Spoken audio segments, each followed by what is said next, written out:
the Ventura County Fire Department. I'd like to start by providing you some quick updates on the mountain fire incident. The mountain fire is currently at 20,630 acres and 14% containment. There are over 2,000 personnel currently engaged in fighting this fire. VCFD has joined in unified command with CAL FIRE Incident Management Team 5, and we are incredibly grateful for their teamwork and the support of our mutual aid partners. Damage assessment teams are in process of identifying and verifying the number of structures that have been impacted.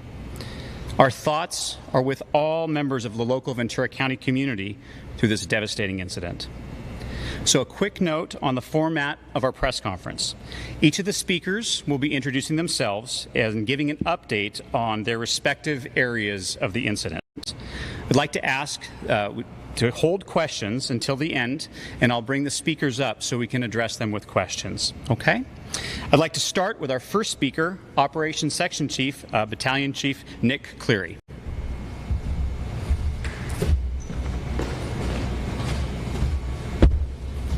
All right, good evening. Hopefully you can hear me again. Nick Cleary, Operations Section Chief with Ventura County Fire.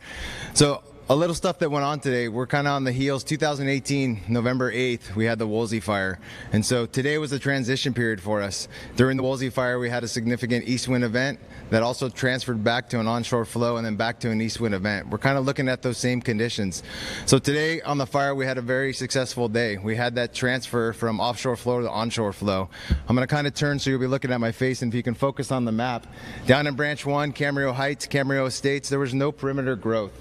Crews continue to work on perimeter control. Perimeter control has been kind of difficult because basically when you normally have a fire line kind of going direct with hand line tools and hose is not, feasible in some of the areas in the Camarillo Estates just due to it being driveways, orchards, open brush fields, houses.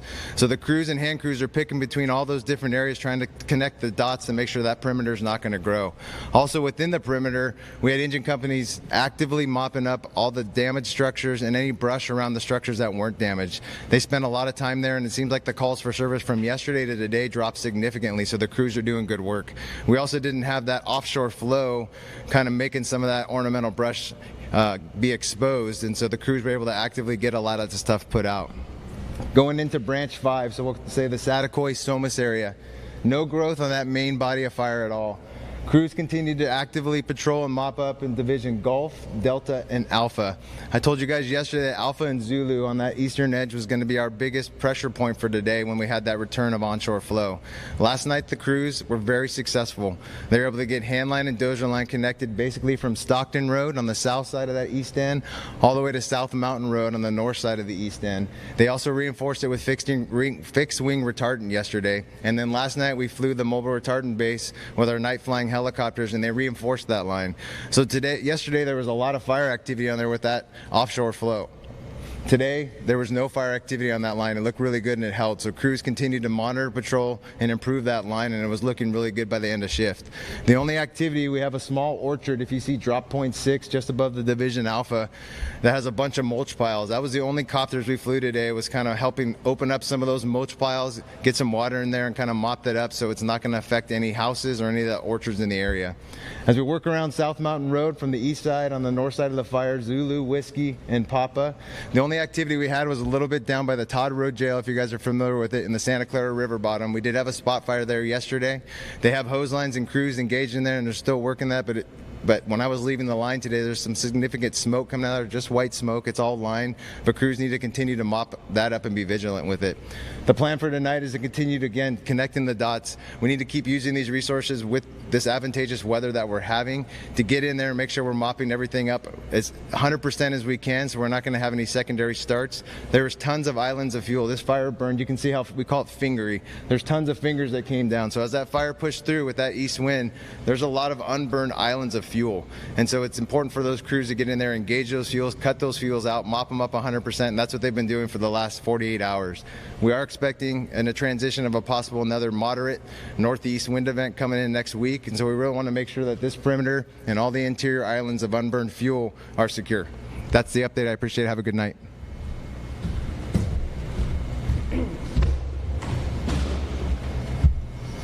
Okay, good evening. My name is Ryan Walbrin. I'm the incident meteorologist. I work with the National Weather Service.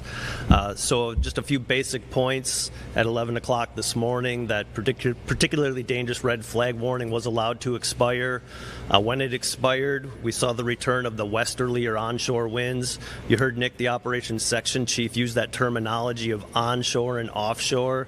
For the residents out there, if you think about an onshore wind, that means westerly or from the ocean, which generally means a more moist or higher humidity air mass. And when we use the term offshore, that's a dry wind blowing from the land to the sea.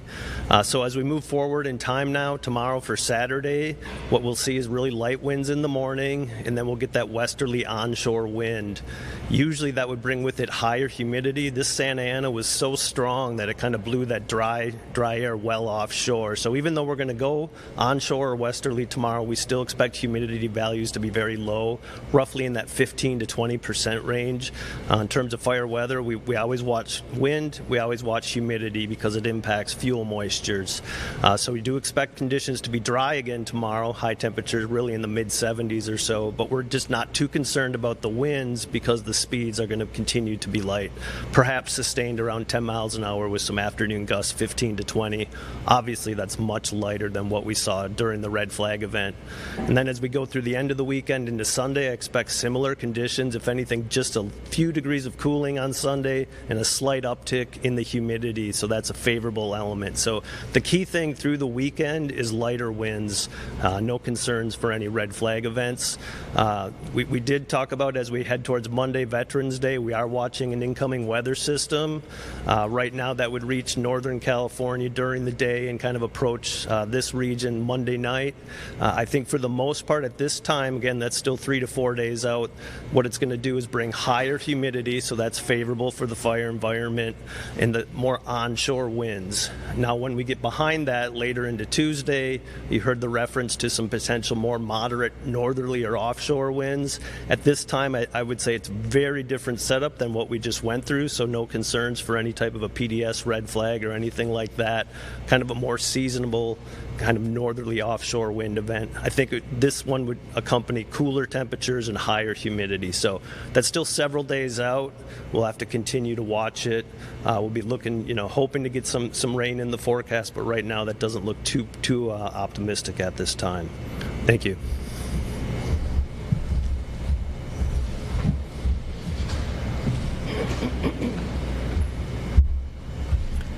Good evening, everyone. My name is Gene Potke. I'm one of the damage inspection managers for the mountain incident.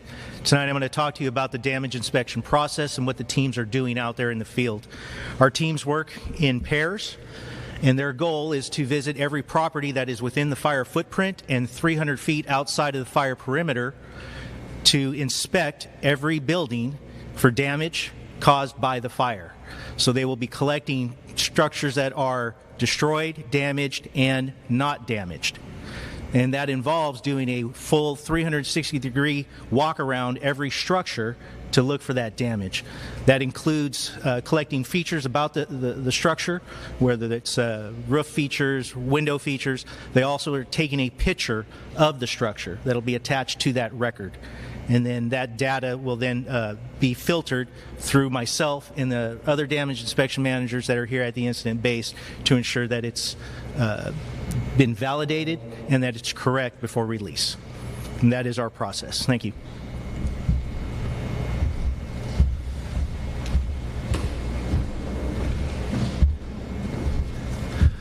Good evening.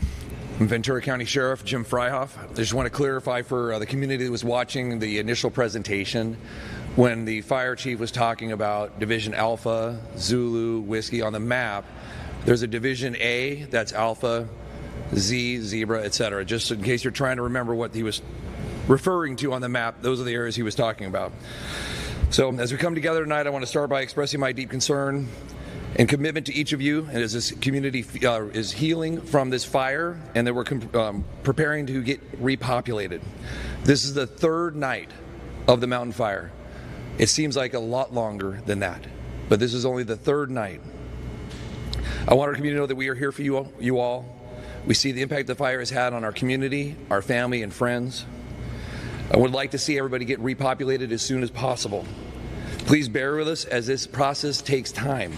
It's incredibly important that we are safe before we get you back into the area, not only with down power lines, with our first responders that are out there, open gas lines, etc. So far, we've been able to repopulate 3,500 homes. However, there are still 2,000 homes that are not repopulated. Also, Highway 118 still remains closed. Part of the reason the road is closed, although you may not see fire, there is fire on the backside of those hills. The undersheriff and I got a chance to fly and see where that fire is actively burning near Grimes Canyon now, and we've been asked to continue to keep that road closed. If we try to shrink it, it takes a lot more resources to keep the individual fingers closed, because then we'd have to close Grimes, Sand Canyon, Balcom, etc., all the way down the 118, which takes way more personnel than blocking off the end. So bear with us. We're hoping to have the 118 freeway open by tomorrow. When you look at the 2,000 structures that have not been repopulated, there are some areas where there is intense damage. They are going to be closed down a little bit longer. So on vcemergency.com, we're going to have a map that'll have an overlay. Not right now, it'll take about tomorrow. That'll show the significant delay for those where we had a lot of damage. Environmental health is going to need to go into those areas to make sure that it's safe to repopulate the neighbors that are next to it. So we want to be extra cautious, and there'll be some additional instructions. You'll be able to click on a link on vcemergency.com that will tell you exactly what steps they're going to be taking. For those that are severely affected, we know we're going to be closed a little bit longer. It could be a few extra days. We're hoping to be able to repopulate about half of those 2,000 tomorrow or Sunday. As part of our standard precautions, we're going to be deploying cadaver dogs in those areas where the houses are burnt all the way down. We don't have any outstanding missing persons, but this is a standard procedure just to see if there's any remains that were otherwise would not be detectable. In addition, we're going to be diligently working with our community partners and locals to create a local assistance center. This is still further down the road, about 30 days out from now, where our county will operate a local assistance center for people to get documents that they may have lost, their driver's license, their birth certificate, finding out what building needs they're going to have. They'll have planners from the county that will show them exactly what they're going to need to be able to start the rebuilding process. And lastly, I know this is hard. I know you're all tired. We're going to make this through this together. Please bear with us. Thank you for continued cooperation. We appreciate you.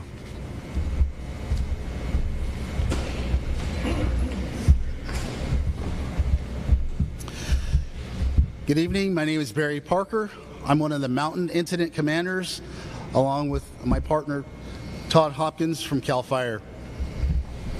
We definitely appreciate your patience. I know that the last few days have definitely been tremendously trying on this community, a very close-knit community that expects the highest from its local government and from its sheriff's department and from its fire department.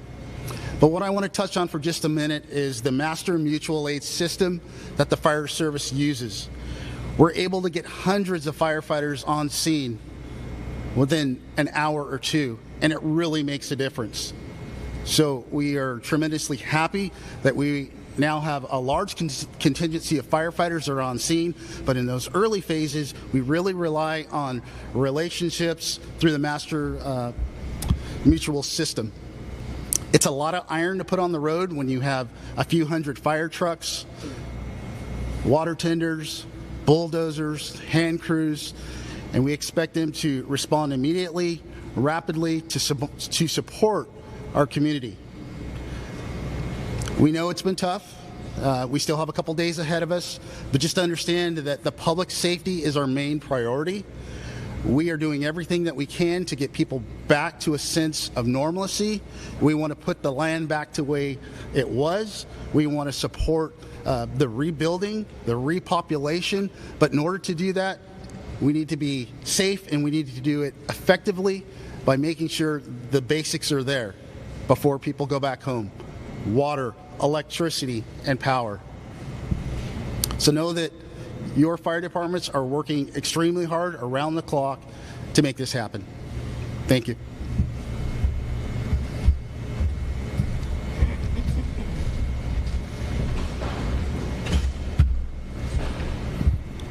Good evening, everybody. Dustin Gardner, County Fire Chief. I'm going to start out today and keep my message simple, and that's one of gratitude. It's one of gratitude for everybody here that's supporting this incident. Like the sheriff said, we're 3 days into this. If you think of what this looked like 48 hours ago, the first 24 hours of this was a significant extreme firefight. I am so grateful for the responders here the first day that were engaged in this, that brought this calm to where we're at today.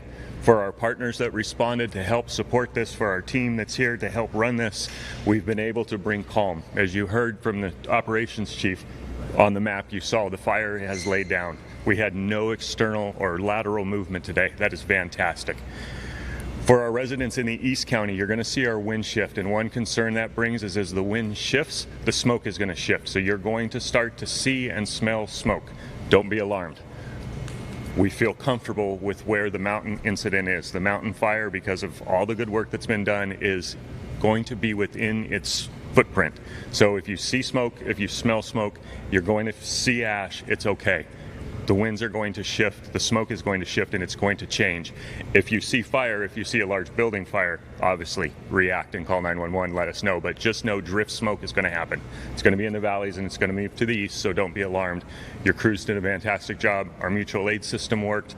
Our elected officials, our governor, everybody that was here to support the system is bringing resolve to the fire. So for that, I am grateful and want to say thank you.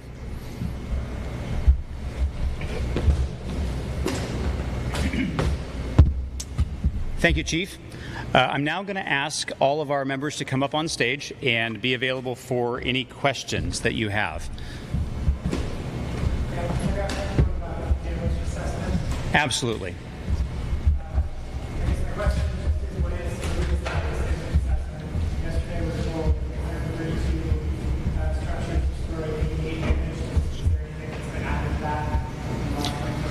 No, our inspection teams have just gotten on the ground this late afternoon. So what data they have collected, it is being verified and scrubbed tonight.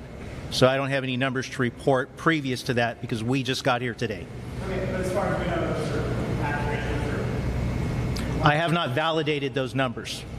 Those are numbers that were generated by the sheriff's office and not the team that I'm managing right now.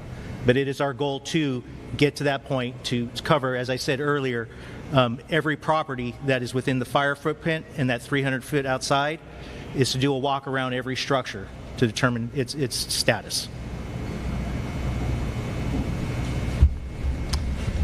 Do we have any other questions? I'm not sure if you touched on this or not, but we saw there was boil water and some water agency saying you can't even consume water to get boil. Does anyone here able to comment on that and why that's the case? It's a great question. Thank you. We do not have anybody on our panel from the water agency. So what we have been doing is asking people to just refer to vcemergency.com for any updates. But unfortunately, we don't have anybody here that can speak to that question. Thank you. Other questions? They announced that the first meeting will probably be about 30 days from the community. Will be any meeting before that, interim meeting, 30-day meeting would be for how to get permits and all that stuff. Is there any other community meeting planned before 30 days? Great question. Thank you. At this time, we do not have any other community meetings planned. If other community meetings are scheduled and planned, we will make sure to make those announcements. Thank you. Any other questions?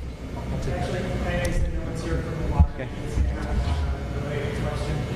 Yesterday, we were told there was a water pump that burned, and that was part of the reason there's a shortage of water pressure. Does anyone know any specifics about that? Who's, the structure that was, who the water provider is, where that okay?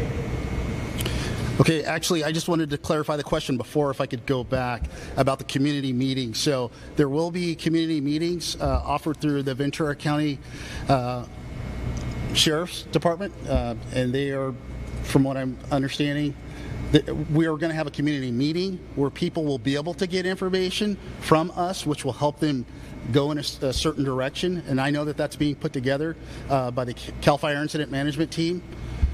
So we are moving in that direction to make sure that when we are setting up for the POP, that people know where to go and who to talk to. We want to streamline the process and make it easier.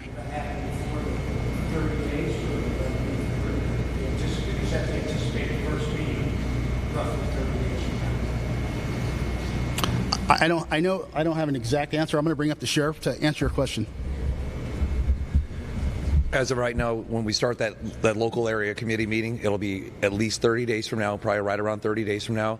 If there's an opportunity to do it sooner than that, that'll be posted on VC Emergency. But right now we're looking at about 30 days. But we will make sure that that's put on VC Emergency as well.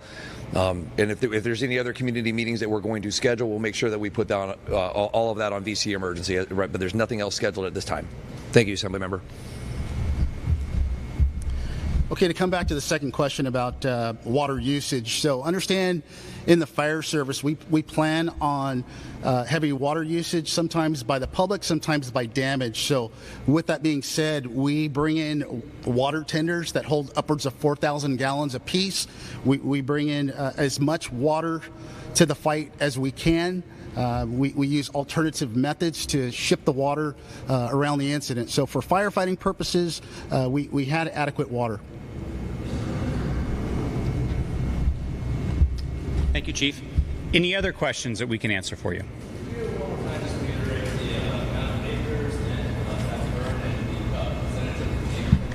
Absolutely. So we are at 20,630 acres and 14% containment on the fire.